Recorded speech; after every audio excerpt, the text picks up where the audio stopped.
Hi, and welcome to the Poultry Nerds podcast.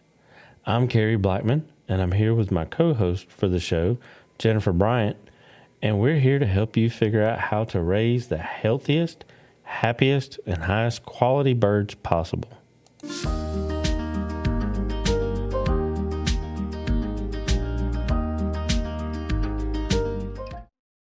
All right. So here we are. We're here with Mandelyn Royal and my co-host, Jennifer Bryant. And we're going to talk a little bit today about the breast chicken and what it does and what the benefits are. So fire away, Pandy. The American Bresse is a relatively recent addition to the United States. Their first import was back in, was it 2011 or 2013? I'll have to confirm that since Greenfire changed some of their verbiage on their website. Greenfire Farms was the original importer. They ended up bringing in 3 different batches of imported birds. And then the rest of us got to thinking that they tasted pretty good. And we all got rolling on breeding them, and now they're a lot more accessible than what they used to be. But what I see in my flock is harvestable table birds at 16 weeks with an average of a 4-pound carcass. And the females follow right behind them by starting their active laying anywhere from 18 weeks to 22 weeks old. And then, of course, there's sometimes outliers who begin a little later or even a little earlier. And the growth rate, depending on the breeding program, that can be in a lot of different places. But if you come up with a strategized breeding program, you can pretty well rein them in and get them doing what you want. And sometimes there's a propensity for them to be broody. Technically, they're not supposed to be broody, but that's still floating around in the flock. So they're genetically viable enough to steer them and select them the way that you want them to be, which is actually neat. So What do you you think? said six. Sorry. Go ahead, Jennifer. So they originated in France, right? Yeah, they originated in France, and the white variety was a later addition in the later 1800s. And then it was almost lost to the world wars, and they had to go into some salvage breeding work in the 1920s. And they decided to do a more table focused end retail table bird result from those flocks. And so they refined it into specifically the Bresse region, and technically in France, you only call them Bresse if they're coming from the Bresse region. Everything else is called a Galloway, and there's a couple different varieties in other color patterns, and those each have their own distinct name over there. Over here in the US, we have blue, black, splash, whites, and we call them American Bresse to put that distinction on there in the US, and they're not in the Bresse region of France. So we like to keep it simple with our names. Yeah, we like to keep it simple. You said at 16 weeks, a 4-pound carcass. Is that right? Yeah, that's what I like to see. Some Hmm. will do it, some will do better, some will do worse. It's a varied gene pool right now. Now, what's some of the unique characteristics? Why would someone want the breast versus a Cornish or a Delaware or a red? All of those are very different from each other. And for us, what did it was we tried a long list of dual purpose birds, and I needed a really solid cockerel management program because as you hatch eggs, you're going to get about half male, but you don't need to keep half of them. Going forward, you only need one for about every 10 hens. So what do you do with the other 9 boys that hatched with those girls? And a lot of what we tried needed 20 weeks, 24 weeks, going all the way towards 9 months of grow time to get them to be like a reasonable table size with enough fleshing to make processing worth it. And we weren't seeing earlier harvest times. But then on the flip side of that, you have your commercial hybrids, and you could bring those into the freezer at 6, 7, 8 weeks old for the Cornish Cross, but you can't breed those. They're a hybrid. You have to buy new ones every time. And I needed a breeding solution where it was something I could breed at home, but then still have that benefit of a reasonable time into the freezer. So for flock management, out of everything we tried, the American Bresse were the first ones that did everything reasonably. See, for Quickly. me, that's one thing that made it real appealing to the Bresse and a couple of other, or the American Bresse. Sorry, I'll be correct. And some of the other breeds is Jennifer and I talked about on one of their previous shows what makes up the Cornish Cross. And that seems to be the biggest kept secret in poultry. Poultry people will tell you how they do everything, except for how they make a Cornish Cross. 4-way And terminal hybrid. It's complicated. yeah, it is.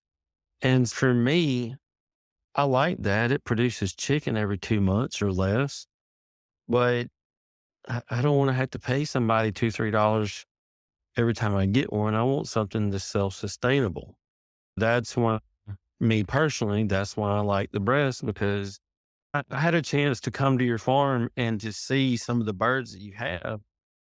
And these things are huge. And I know, I saw your feed barrels. I know what you're feeding them. And it's not antibiotics and it's not steroids. In fact, if I remember you saying correctly, that's an absolute no for you. That kind of resonated because that talks about a bird's vigor and how they are on the ground and a natural forager as well.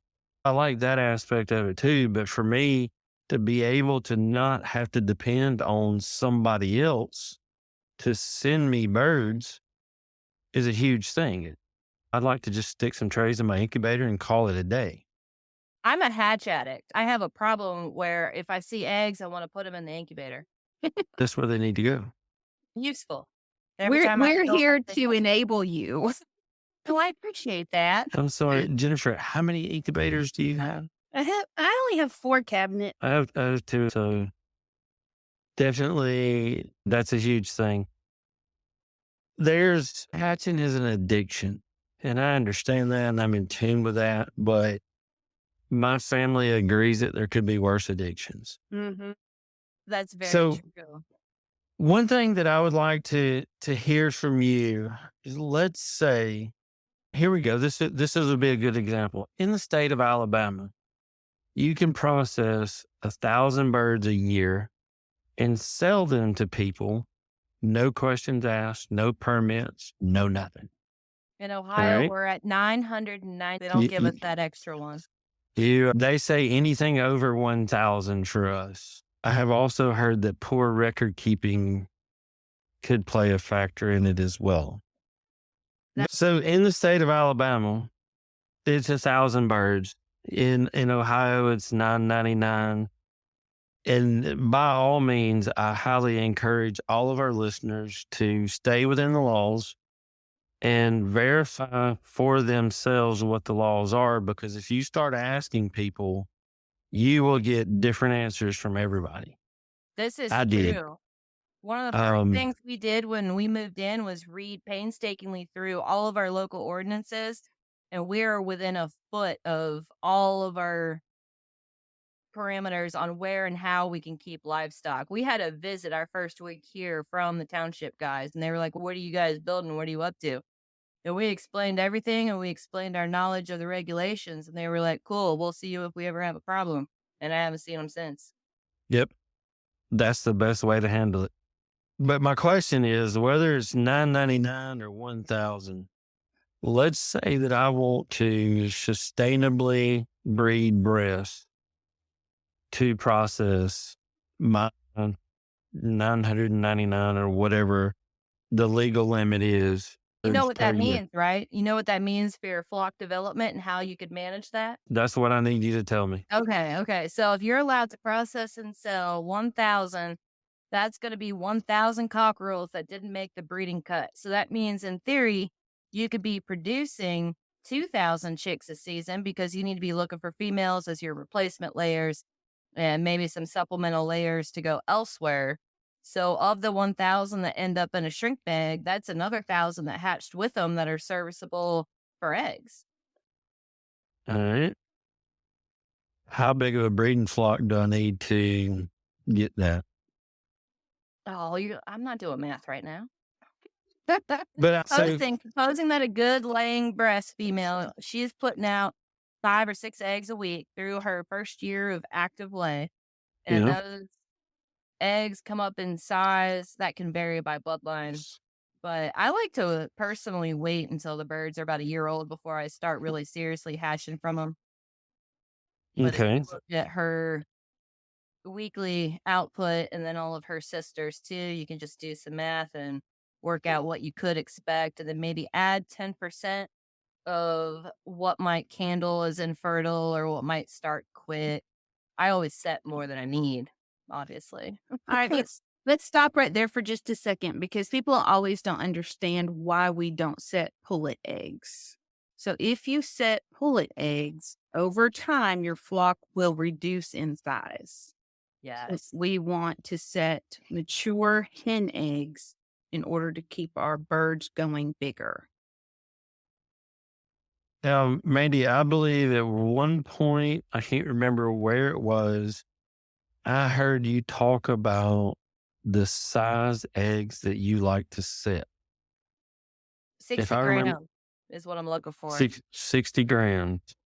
So anything 60 grams or better, that's what you're putting in your incubator.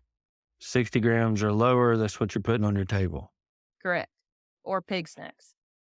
And Jennifer knows all about pig snacks with eggs. Buy bucketfuls of eggs going to the pigs. And they love it. They Turns into do. pork. Now, have you figured out the weight where, say, your average double yoker is on the breast? Usually 80 grams or more.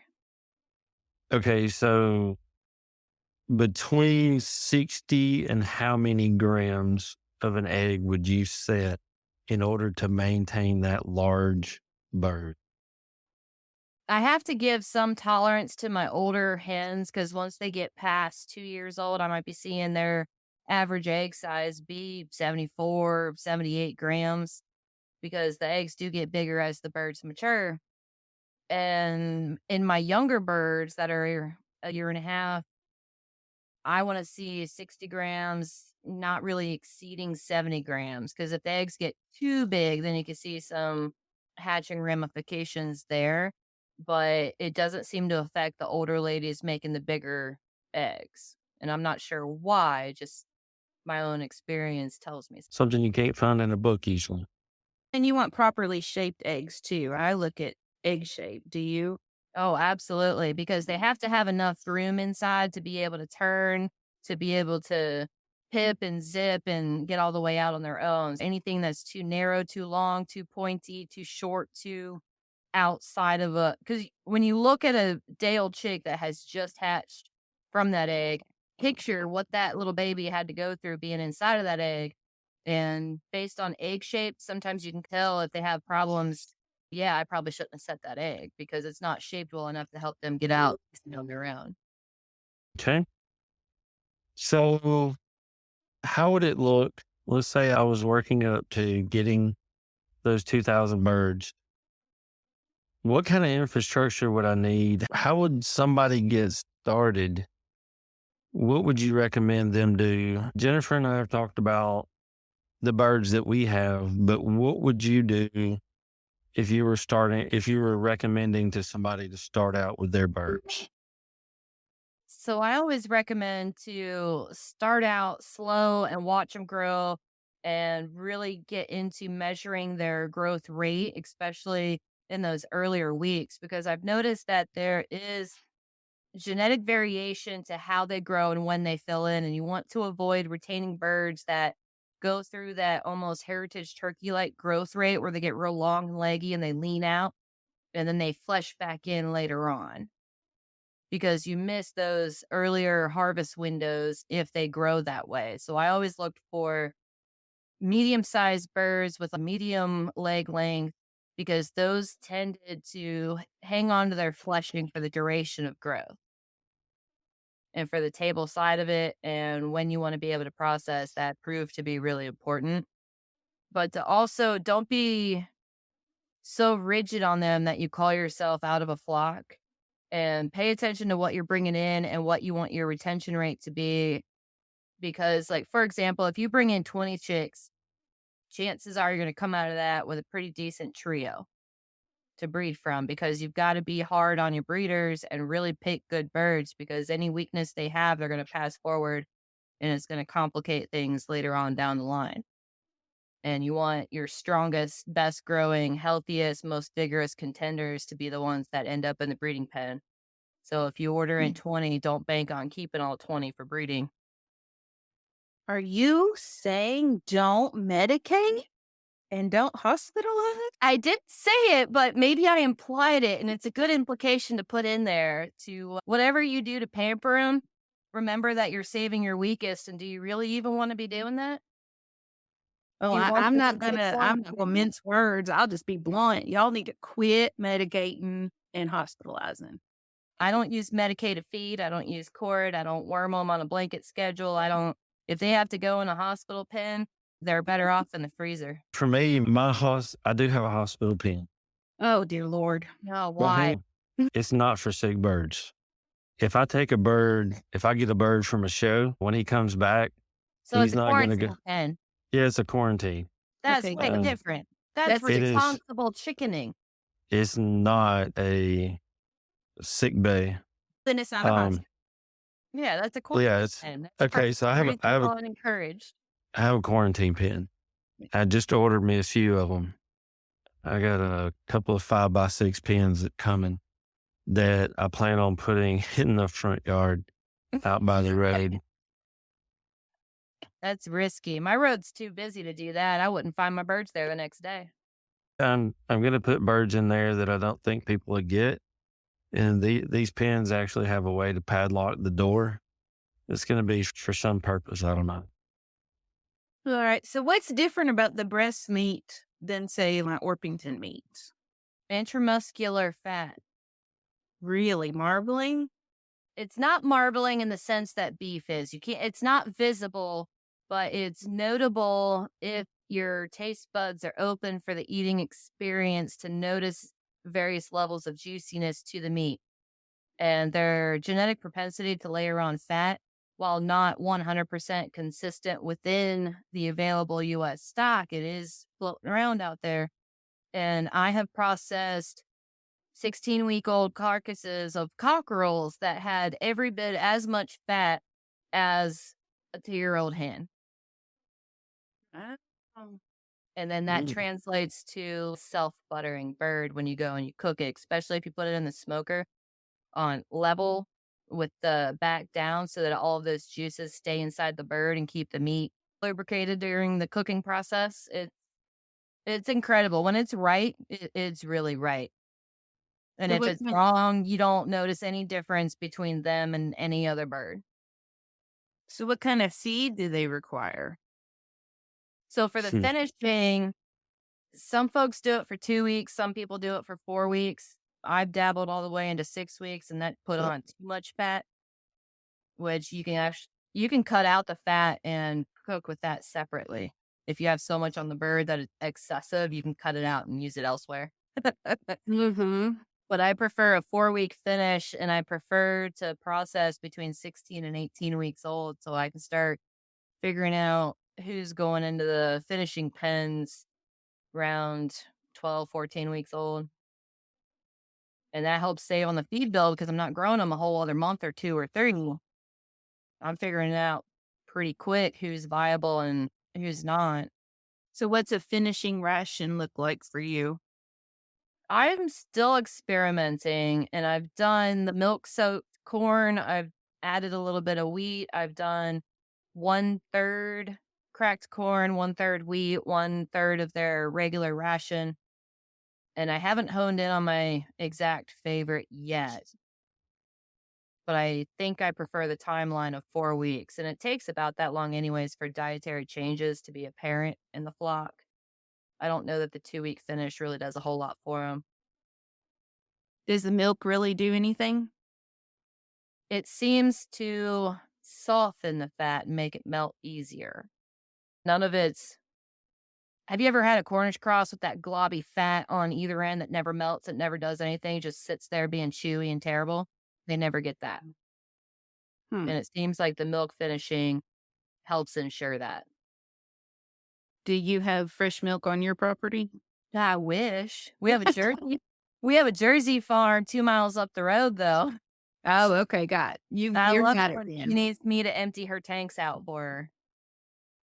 Some people are using goat milk. In France, they're not using cow milk. They're actually using mare milk. So the next closest substitute to mare milk would be goat's milk. Do we milk horses here in this country? Only for estrogen. I feel like It's a whole other rabbit hole that we don't even need to go into. No, let's not I go was going there. to say, I feel like some group would have an issue with that. Yeah, well, some people here would have an issue with that. I have a herd share, but I also have milk cows here on the property. But I usually give the whey to the baby pigs for them. So, Yeah, the pigs enjoy it too. Mm-hmm. And I heard from some people that they were starting chicks with some milk, and I've never heard of that, and I don't know where it's coming from. No, I give mine milk. to little baby chicks. Yeah. Oh, yeah, they love Yeah. it. I'll give mine anything. If it looks like it might work, man, I'll try it and just see what happens. But they grow good on it. So. My slogan for that is for science. Yeah, there you go. It would be interesting though. You should try like a batch of your breasts with some fresh milk and see what happens. I actually found a good use for yogurt. I mix yogurt with starter and feed it to my baby chicks every couple of days. Yeah, that's for coccidiosis. And luckily that's something I don't have a problem with. I don't You've either been breeding because for resistance. I don't either because I keep stuff pretty clean, but I have found that number one, they like it. Number two, it rapidly increases their growth. Like I grew some breasts, I hatched them out, and I had a 520 gram bird at 4 weeks old. You put probiotics in there and gave them some good gut bacteria to give them a good start in order to process all of that nutrition. Was Yeah. that the genetics were available for that to happen? Mm-hmm. Yeah, I know a Yes. lady that has done an extensive amount of work with the breasts, and she has a good set of genetics. I heard she likes to hide and that she never has anything available. Good things come to those who wait. Sometimes you have really good genetics, and I see this a lot in the show world. If you have really good genetics, you really don't want to just give them to anybody because you don't know what they're going to do with them. Yeah, and a lot of people, for whatever reason, tend to think they need to jump out and line cross it. And before they know it, that really good line they had got wrecked by the line they introduced them to. Yep. And I have heard several people talk about crossing and bringing in new blood and how often you need to do that. And there's a bloodline of reds that has not had new blood introduced in well over 70 years. And those, when they hatch out, they pretty much look like clones. You get just what they look like every single time. It's the genetics are there. They're solid. They don't mess up. There's nothing hidden. It's there. And it's that tighter breeding that can help you eliminate those variables and to get that sort of cookie cutter consistency. And that takes nothing but time and effective culling and strategized breeding selection to even hope for results like that. There's a friend of mine who lives out in the Pacific Northwest. He has pigeon genetics that haven't been outcrossed in over 250 years. Like these are legacy birds that get passed down and they're not readily available and they are exact replicas of each other. Every generation exact as their parents and their parents before them for hundreds of years at this point.